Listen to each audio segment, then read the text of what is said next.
चुनाव का 5वां चरण चल रहा है और इस चरण में तूफान आने वाला है, क्योंकि पीएम मोदी ने गियर शिफ्ट कर दिया है और अब वो 4th नहीं 5th गियर में चल रहे हैं। वो ऐसे ऐसे चैलेंज दे रहे हैं जिससे इंडी गठबंधन के तोते उड़ जाएं। पीएम मोदी ने क्या चैलेंज दिए हैं इसके बारे में आगे बताऊंगा, और सीएम योगी के बारे में भी बात होगी कि वो किसके लिए कहने लगे कि 100 बार कुर्सी छोड़ने को तैयार हूं। लेकिन पहले ये देख लीजिए कि 5वें चरण के लिए किस तरह से पीएम मोदी ताबड़तोड़ प्रचार के लिए जुट गए, क्योंकि पीएम मोदी उन लोगों में से नहीं है जो जीत का भरोसा होने पर शांत बैठ जाते हैं, मेहनत छोड़ देते हैं, बल्कि पीएम मोदी तो इस बार रिकॉर्ड तोड़ जीत के लिए कोशिश कर रहे हैं। 4 चरण के मतदान के बाद बीजेपी दावा कर रही है कि वो 270 सीटों के पार जा चुकी है, यानी बीजेपी को पूर्ण बहुमत मिल चुका है। लेकिन पीएम मोदी का टारगेट 400 पार का है, इसलिए वो 5वें चरण के लिए जीतोड़ मेहनत कर रहे हैं। लेकिन पीएम मोदी क्या चैलेंज दे रहे हैं, क्या कर रहे हैं, ये देखने से पहले लोकसभा चुनाव के 5वें चरण में कहां कहां कितनी सीटों पर मतदान होगा, पहले ये जान लीजिए। ये 5वां चरण कितना इंपॉर्टेंट है। इसमें उत्तर प्रदेश की 14 सीटें हैं जहां पर मतदान होगा, बिहार की 5 सीटें, महाराष्ट्र की 13, बंगाल की 7 सीटें, ओडिशा की 5 सीट, झारखंड की 3, जम्मू कश्मीर की 1 सीट और लद्दाख की 1 सीट इसमें शामिल। यानी 5वें चरण में 49 सीटों पर मतदान होगा, और उन सीटों पर 2019 का नतीजा क्या था आपको यह भी बता देता हूं। जिस 5th फेज में नरेंद्र मोदी ने गियर चेंज कर दिया है, उसका हाल क्या आपको बताता हूं। 5th फेज, उसमें 2019 का रिजल्ट देखिए क्या रहा था। 2019 में कुल सीट 5th फेज में कितनी है, कुल सीट 49 है जिस पर वोट पड़ने हैं। 2019 में एनडीए को 49 में से 41 सीटों पर जीत मिली थी, 41 सीट, और इंडी गठबंधन को मात्र 6 सीट जीतने का मौका मिला था। अदर्स के खाते में गई थी 2 सीट। यानी अगर स्ट्राइक रेट की बात कीजिए, जैसे आप क्रिकेट में देखते हैं स्ट्राइक रेट, तो एनडीए का स्ट्राइक रेट था 84%, मतलब 100 सीट पे लड़ रहे हैं तो 84 जीत रहे हैं, और इंडी गठबंधन का स्ट्राइक रेट था मात्र 12%। यह हाल है। यानी 5वां चरण की जो है उसकी सीटों पर बीजेपी और एनडीए बहुत मजबूत थे, और इस बाकी बची 8 सीटें जीतने की भी इस बार उन्हें उम्मीद होगी कि 41 क्यों, इस बार 49 की 49 सीटें जीतने का प्रयास होगा, और इसीलिए नरेंद्र मोदी ने गियर शिफ्ट कर दिया। अभी तक के 4 चरणों के चुनाव के बाद बीजेपी दावा कर रही है कि पीएम मोदी 270 सीटों के पार जा चुके हैं, और उस हिसाब से अगर 5वें चरण की सीटों को मिलाकर देखें तो क्या आंकड़ा बनता है।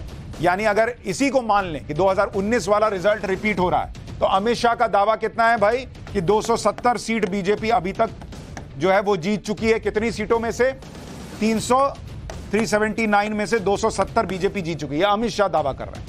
अब अगर इसमें ये 41 सीट 41 सीट को प्लस कर दे कि भाई यही परफॉर्मेंस मान लीजिए 2019 वाला बीजेपी ने रिपीट कर दिया, तो बीजेपी 5 चरण के बाद कहां खड़ी होगी, 311 सीट पर खड़ी होगी। एनडीए 311 सीट पर खड़ा होगा अगर अमित शाह का दावा सही है, और अगर 2019 का परफॉर्मेंस 5th फेज में रिपीट हो गया। ऐसे में 400 सीट के लिए बीजेपी को और कितने सीटों की जरूरत पड़ेगी, बची हुई 114 सीट में से 89 सीट, 2 चरण जो बचेंगे उसमें जीतनी होगी, 114 में से 89। यानी टारगेट सेट है, और उसके लिए पीएम मोदी पूरी मेहनत कर रहे हैं। 5वें चरण में उत्तर प्रदेश की भी अहम सीटों पर वोटिंग होगी, उसके बारे में आपको थोड़ी देर में बताऊंगा। पहले आपको दिखाता हूं पीएम मोदी किस तरह से 5वें चरण के लिए धुआंधार प्रचार कर रहे हैं। प्रधानमंत्री मोदी ने आज उत्तर प्रदेश के प्रतापगढ़ में रैली की, वहां से इंडी गठबंधन को लेकर बड़ी भविष्यवाणी कर दी। पीएम ने कहा कि चुनाव के बाद इंडी गठबंधन टूट के खटाखट बिखर जाएगा। वो राहुल गांधी खटाखट दे रहे थे ना, वैसे ही अब नरेंद्र मोदी कह रहे हैं कि ये खटाखट बिखर जाएंगे। सुनिए पीएम मोदी को, फिर आपको यूपी में 5वें चरण का गणित भी बताता हूं।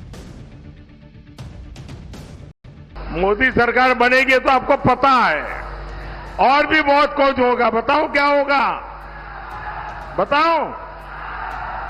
ये इंडी गठबंधन टूट करके बिखर जाएगा, खटाखट खटाखट।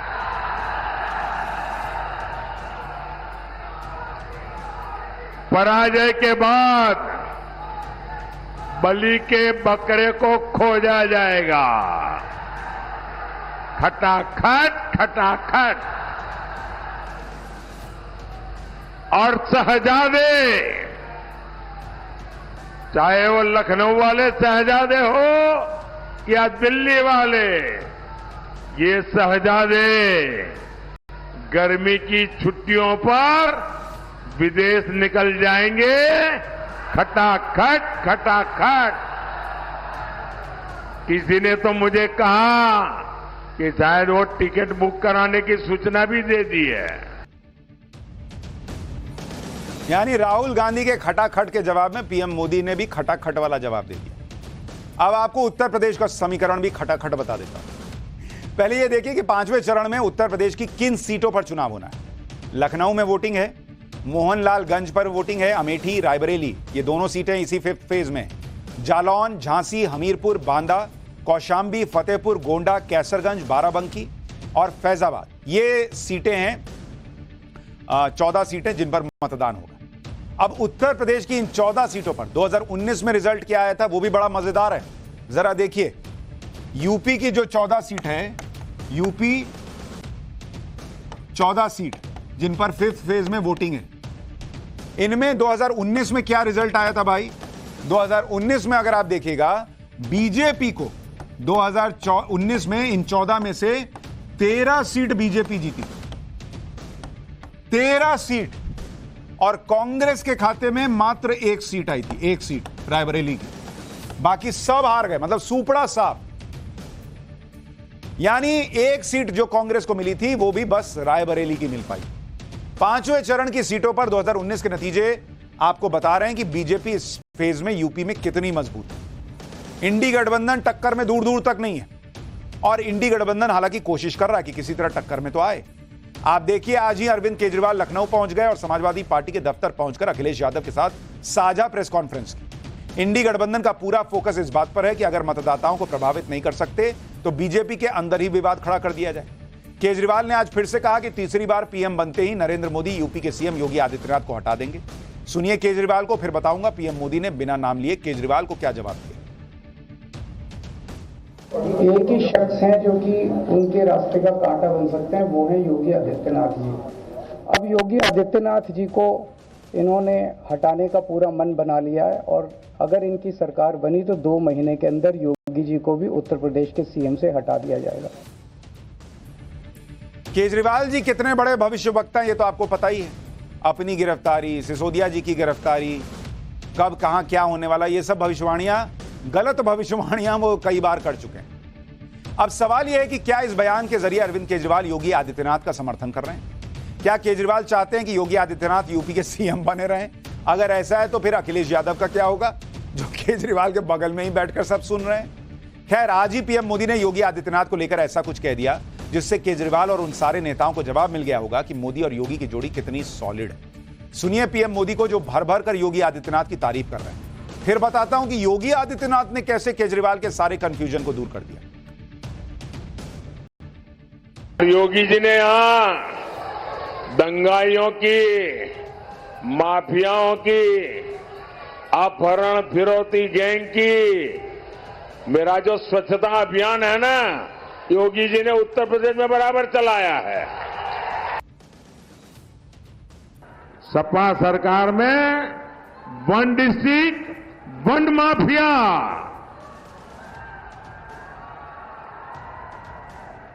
हर डिस्ट्रिक्ट का अलग माफिया, हर डिस्ट्रिक्ट में अलग माफिया का साम्राज्य, हर जिले इन लोगों ने एक एक माफिया को ठेके पर देके रखा था। यहां व्यापारी सुरक्षित नहीं था, बहन बेटियां सुरक्षित नहीं थी, युवाओं का कोई भविष्य नहीं होता था। लेकिन जब से योगी जी आए हैं और ये सब उनके साथ ही सरकार में है, पूरा माहौल बदल गया है। अब जनता नहीं डरती, माफिया डरते हैं। अब बताइए, केजरीवाल कह रहे 2 महीने में योगी जी को हटाने वाले हैं। यहां बैठ बैठ के, मतलब भर भर के नरेंद्र मोदी तारीफ कर रहे हैं मुख्यमंत्री योगी आदित्यनाथ। उधर योगी आदित्यनाथ ने भी आज केजरीवाल को जवाब दिया। योगी आदित्यनाथ ने बांदा में एक रैली को संबोधित करते हुए कहा कि केजरीवाल के लिए सत्ता ही सब कुछ हो गई। योगी आदित्यनाथ ने यह भी कहा कि वो एक बार नहीं 100 बार सत्ता को ठुकरा सकते हैं। सुनिए एक बार योगी को, फिर अखिलेश यादव को बीच चुनाव कौन सा बुखार चढ़ गया ये भी बताऊं। आम आदमी पार्टी के अध्यक्ष अरविंद केजरीवाल जी इस समय अभी अभी जेल से छूटे हैं, तो जेल का साइड इफेक्ट उनको हो रहा है। साइड इफेक्ट इस रूप में, उनको यह लगता है सत्ता ही उनके लिए सब कुछ हो गई है। उनको यह लगता है कि सत्ता अब उनकी गई तब गई, अब अपनी सत्ता के साथ मुझे जोड़ते हैं। अरे भाई अरविंद जी, मैं तो एक योगी हूं। मेरे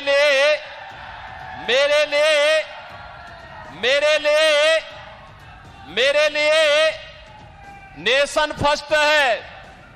देश के लिए, सनातन हिंदू धर्म के लिए एक बार नहीं 100 बार, एक जन्म नहीं 100 जन्म में हम सत्ता को ठुकरा सकते हैं, लेकिन देश और सनातन धर्म के लिए अपना सर्वस्व न्यौछावर करेंगे। यानी पीएम मोदी, सीएम योगी दोनों ने केजरीवाल को जवाब दे दिया कि जो आदमी जेल में रहते हुए मुख्यमंत्री की कुर्सी ना छोड़ पा रहा हो, वो ये समझ ले कि योगी आदित्यनाथ जो हैं वो 100 बार 100 जन्म देश के लिए और सनातन के लिए सत्ता का त्याग कर सकते हैं। ये योगी आदित्यनाथ ने केजरीवाल को जवाब दिया। केजरीवाल की तरह अखिलेश यादव भी जो मन में आए वो बोल रहे हैं आजकल। जैसे बीजेपी पर हमला करने के लिए अखिलेश यादव पैरासीटामोल दवा ले आए। अखिलेश यादव ने कहा कि पहले 500 mg की पैरासीटामोल की गोली से बुखार उतर जाता था, लेकिन अब 650 mg की गोली खाने के बाद भी बुखार नहीं उतर रहा, बीजेपी वालों की वजह से। सुनिए अखिलेश यादव का ये लॉजिक सुनिए, माथा थोड़ा धीरे से फोड़िएगा अपना। आप बताइए, पहले जो गोली मिलती थी पैरासीटामोल बुखार की गोली, कितने एमजी की थी? 500 mg की थी, उसमें बुखार ठीक होता था। आज बताओ, जी की गोली खाने के बाद भी बुखार नहीं ठीक हो रहा। बताओ बीजेपी ने घोटाला किया नहीं किया? 500 mg में बुखार उतरता था, आज 650 में नहीं उतर रहा है। कोई लॉजिक? पैरासीटामोल की 500 mg की गोली से बुखार उतरता था, अब 650 mg की गोली से नहीं उतर रहा। बीजेपी का घोटाला है। अगर ये सुन के सिर में दर्द हो रहा है तो आप तय कीजिए कि 500 mg के पैरासीटामोल की गोली खाइएगा या 650। बुखार की गोली का तो पता नहीं, लेकिन यूपी से पीएम मोदी की ऐसी ऐसी तस्वीरें आ रही हैं जिससे अखिलेश यादव को बुखार जरूर हो सकता है। प्रधानमंत्री मोदी और सीएम योगी की जोड़ी यूपी में कितनी सुपर हिट है, इसकी झलक पीएम मोदी की जौनपुर की चुनावी रैली में दिखाई दी। जौनपुर की रैली में दो छोटे छोटे बच्चे पीएम मोदी और सीएम योगी के गेटअप में पहुंच गए।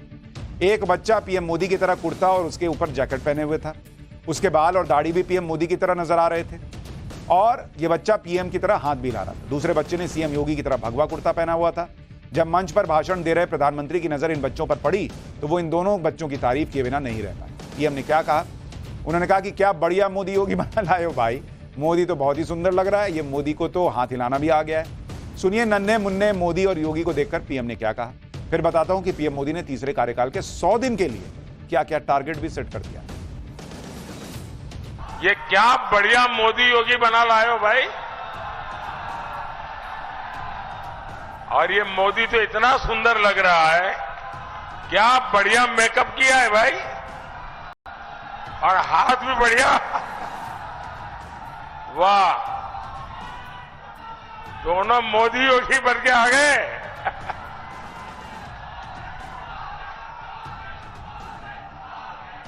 शाबाश शाबाश, बहुत बढ़िया किया आपने।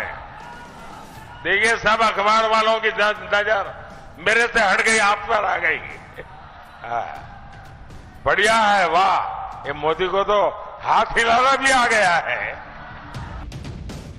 पब्लिक के इसी सेंटिमेंट और भरोसे के दम पर पीएम मोदी तीसरे टर्म का प्लान भी तैयार कर रहे हैं। तीसरे टर्म में पीएम मोदी क्या बड़ा करने वाले हैं उसका रोड मैप भी आपको बताता हूं। तीसरे कार्यकाल के पहले 100 दिन के लिए पीएम मोदी ने 50 से 70 टारगेट तय किए कहा जा रहा है। इन टारगेट्स को 3 कैटेगरी ABC में बांट दिया है। ए कैटेगरी में वो लक्ष्य रखे हैं जो बहुत जरूरी हैं और टॉप प्रायोरिटी पर होंगे। तीसरी बार शपथ लेने के साथ ही ये सारे काम शुरू हो जाएंगे। कैटेगरी बी वाले काम वो हैं जो सरकार बनने के कुछ दिन बाद शुरू होंगे। इन कामों का ऐलान केंद्रीय मंत्री और राज्य मंत्री करेंगे। कैटेगरी सी वाले काम लॉन्ग टर्म के हैं जो अगले 2-3 साल में होंगे, लेकिन इन सारे कामों पर एक्शन 100 दिन के अंदर शुरू हो जाएगा।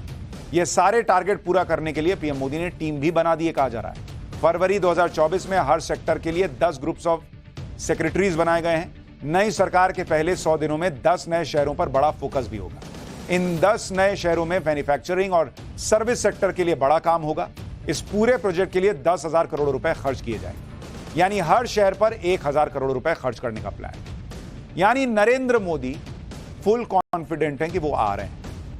लेकिन ये कॉन्फिडेंस सिर्फ उनमें नहीं है, चीन और पाकिस्तान भी कॉन्फिडेंट हैं।